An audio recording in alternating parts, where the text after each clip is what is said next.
आज भारतीय जनता पार्टी का संकल्प पत्र घोषित करना था, वहां पर देरी हो गई, इसलिए मैं आप सभी से क्षमा प्रार्थी करता हूं। भाइयों बहनों, ये 10 नवंबर का दिन बहुत महत्वपूर्ण दिन है। आज के दिन को न केवल महाराष्ट्र, पूरा देश शिव प्रताप दिवस के रूप में मनाता है। आज के ही दिन 1659 में महान शिवाजी महाराज ने अफजल खान का वध कर भगवा फहराने का काम किया। आज मैं जब यहां आया हूं तब मैं शिव प्रताप दिन पर आपको अपील करने आया हूं कि महाराष्ट्र में भी शिवाजी महाराज के सिद्धांतों पर चलने वाली भाजपा और महायुति की सरकार बनाइए। महायुति सरकार। भाइयों बहनों, ये जो अघाड़ी है, जो हमारे सामने चुनाव लड़ रही है, इनका एकमात्र उद्देश्य है सिद्धांतों से समाधान कर येन केन प्रकारेण सत्ता प्राप्त करना। और भारतीय जनता पार्टी, शिवसेना और अजीत दादा की एनसीपी का उद्देश्य है शिवाजी महाराज के सिद्धांतों पर महाराष्ट्र को देश का नंबर 1 राज्य बनाना। नंबर 1 राज्य। मैं यहां जब आया हूं तब मैं अघाड़ी वालों को पूछना चाहता हूं, कांग्रेस पार्टी, शरद पवार जी और उद्धव ठाकरे तीनों एक दल के अंदर लड़ रहे हैं। आप मुझे बताओ भाई, ये राहुल बाबा हमारे सावरकर जी का विरोध कर रहे हैं। रावेर वालों, आप लोग उससे सहमत हो क्या? जोर से बोलो, सहमत हो? आज मैं कहकर जाता हूं, उद्धव जी, आप में अगर दम है तो राहुल बाबा से सावरकर जी और बाला साहब ठाकरे के लिए 2 अच्छे शब्द बुला दो भैया। 2 अच्छे शब्द वो नहीं बोलेंगे, क्योंकि इस सिद्धांतों से बना गठबंधन नहीं है। हमारा गठबंधन महाराष्ट्र की संस्कृति की रक्षा के लिए बना है। हमारा गठबंधन शिवाजी महाराज के सिद्धांतों पर चलती हुई पार्टियों का गठबंधन है। और हमारा गठबंधन महाराष्ट्र को समृद्ध बनाने वाला गठबंधन। भाइयों बहनों, अभी उलेमाओं के एक संगठन ने कांग्रेस पार्टी को एक आवेदन पत्र दिया, जिसमें इन्होंने कहा है कि महाराष्ट्र में मुसलमानों के लिए 10% आरक्षण करिए। इसका मतलब क्या होता है? इसका मतलब ये होता है कि 50% आरक्षण ऑलरेडी हो चुका है। बढ़ोतरी करनी है तो किसी का काटना पड़ेगा। अब 10% अगर माइनॉरिटी को देना है तो दलितों का, आदिवासियों का और ओबीसी का आरक्षण काट कर देना पड़ेगा। रावेर वालों, पिछड़ा वर्ग का, ओबीसी वर्ग का आरक्षण कट जाए, उसमें आप सहमत हो क्या? अरे जोर से बोलो, सहमत हो? दलितों का कट जाए, इसमें सहमत हो? और आदिवासियों का कट जाए, उसमें सहमत हो? ये अघाड़ी वाले सत्ता की भूख में अंधे हो चुके हैं। मगर मैं कहकर जाता हूं, जब तक भारतीय जनता पार्टी का एक भी सांसद या विधायक विधानसभा और संसद में है, माइनॉरिटी को आरक्षण नहीं मिल पाएगा। ये हमारा संकल्प। भाइयों बहनों, मुझे बताओ, ये कश्मीर जो है हमारा है या नहीं है? अरे जोर से बोलो, है या नहीं है? धारा 370 हटानी चाहिए थी या नहीं हटानी चाहिए थी? हमने धारा 370 को हटा दिया।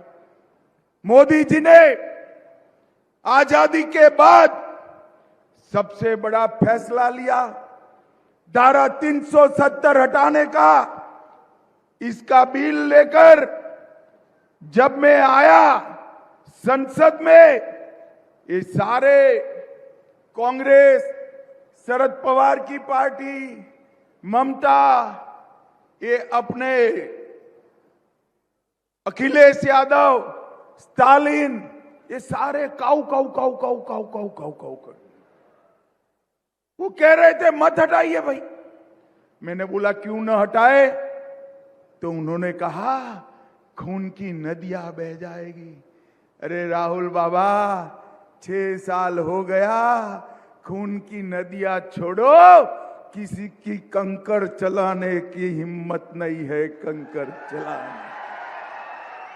ये भारतीय जनता पार्टी की सरकार है, नरेंद्र मोदी जी की सरकार है, किसी की हिम्मत नहीं है। और जब मोदी जी प्रधानमंत्री बने, इन्होंने हिम्मत की थी उरी और पुलवामा में इन्होंने हमला किया।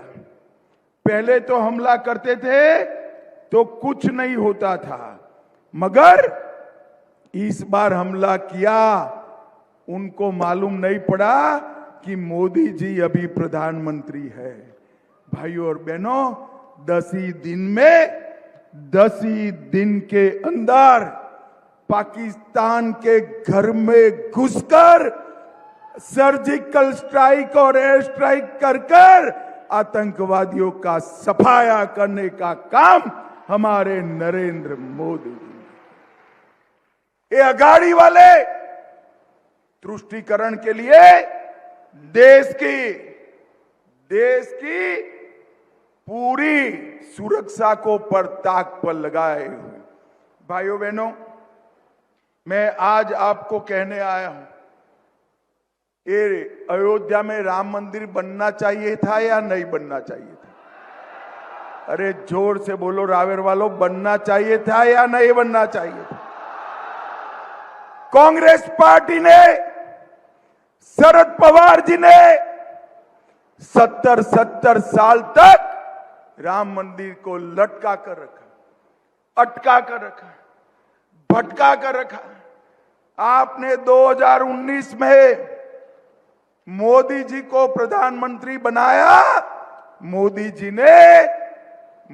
ने 5 ही साल में केस भी जीता, निर्माण भी किया और उसका प्राण प्रतिष्ठा कर जय श्री राम कर दिया। और इस बार 550 साल के बाद पहली बार रामलल्ला ने अपनी दीपावली अपने भव्य मंदिर के अंदर बनाई, भव्य मंदिर। और भाइयों बहनों, सिर्फ राम मंदिर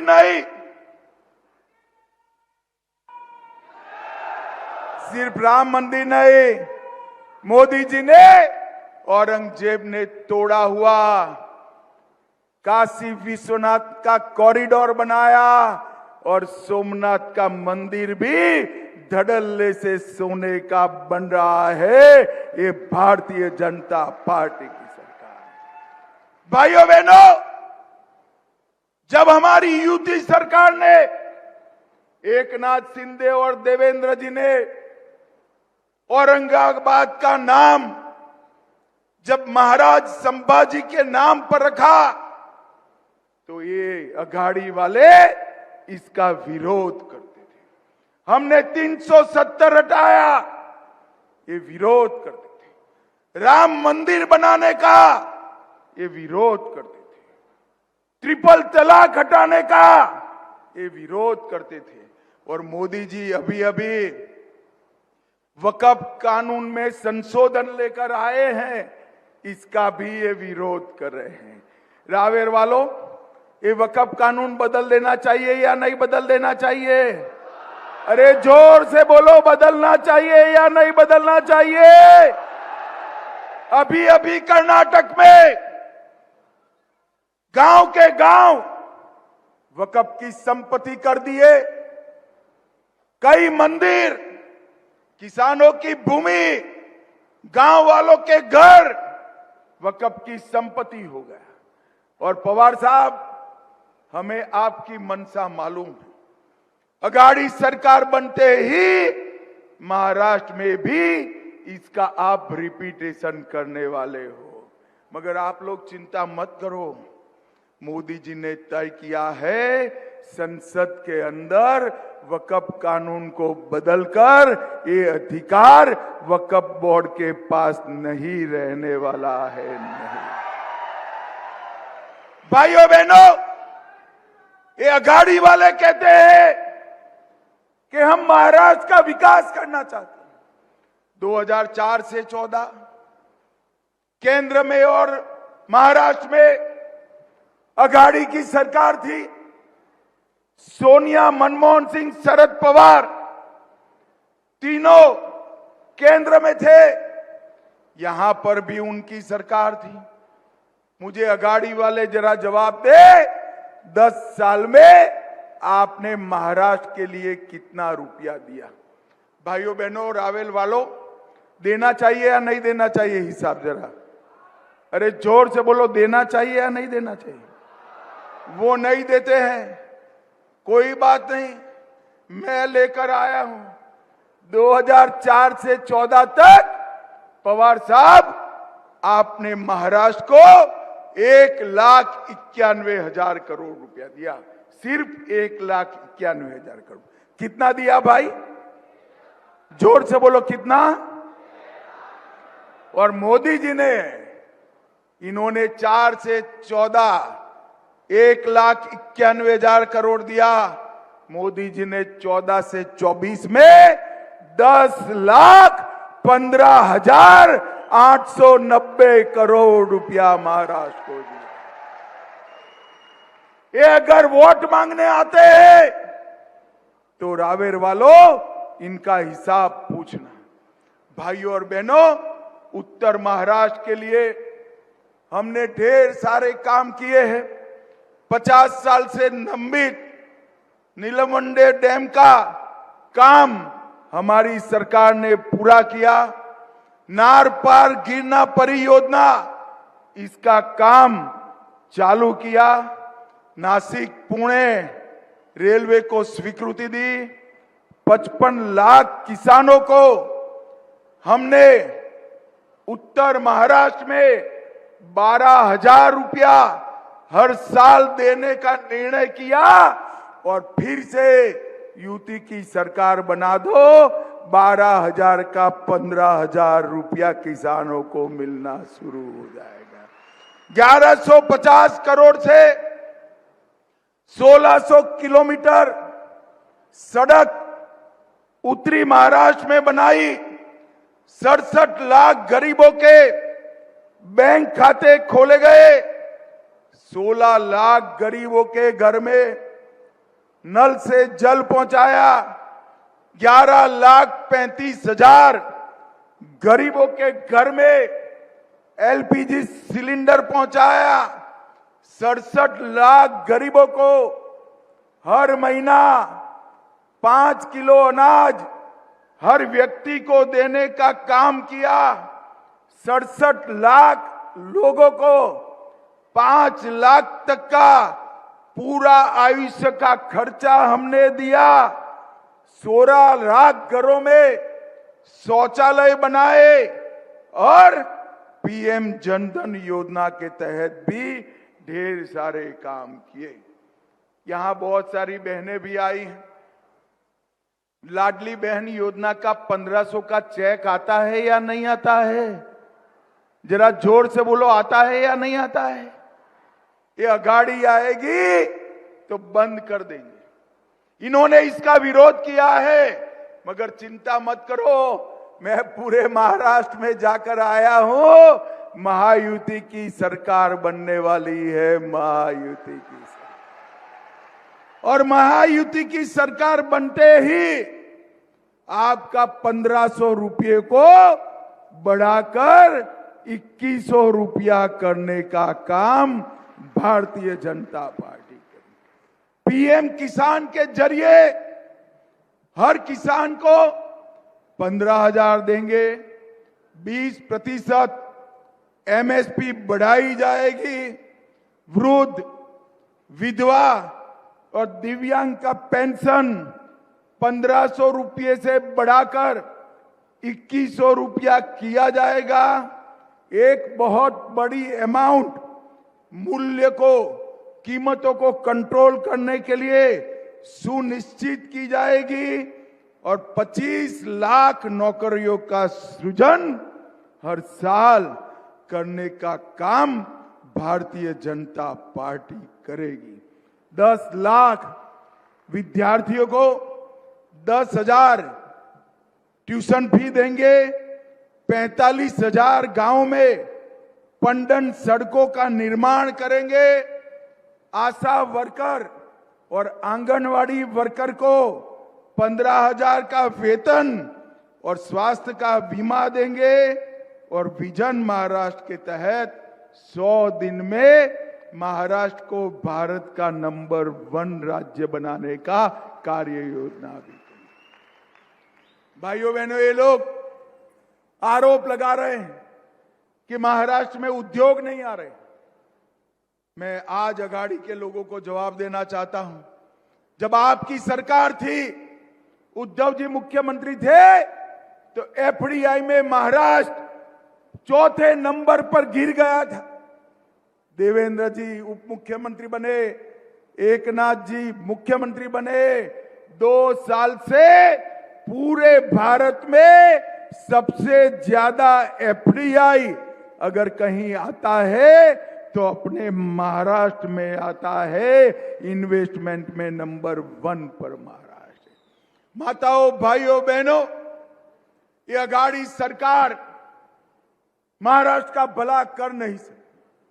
ऊपर आपने नरेंद्र मोदी जी को प्रधानमंत्री बनाया है, नीचे भी महायुति की सरकार बनाइए। ये डबल इंजन की सरकार महाराष्ट्र को नंबर 1 पर ले जाएगी, नंबर 1 पर ले जाएगी। मुझे बताओ रावेर वालों, 20 तारीख को कमल के निशान पर बटन दबाएंगे क्या?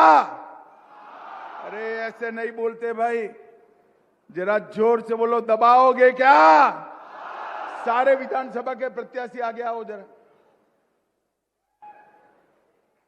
हमारे सारे प्रत्याशियों को प्रचंड बहुमत से जिताओगे क्या? कमल के निशान पर बटन दबाओगे क्या? मोदी जी के हाथ मजबूत करोगे क्या? देश को सुरक्षित करोगे क्या? मुस्लिम आरक्षण अटकाओगे ना? तो मेरे साथ दोनों हाथ उठाइए, उठाइए, मुट्ठी भींचिए और आज शिव प्रताप दिन है।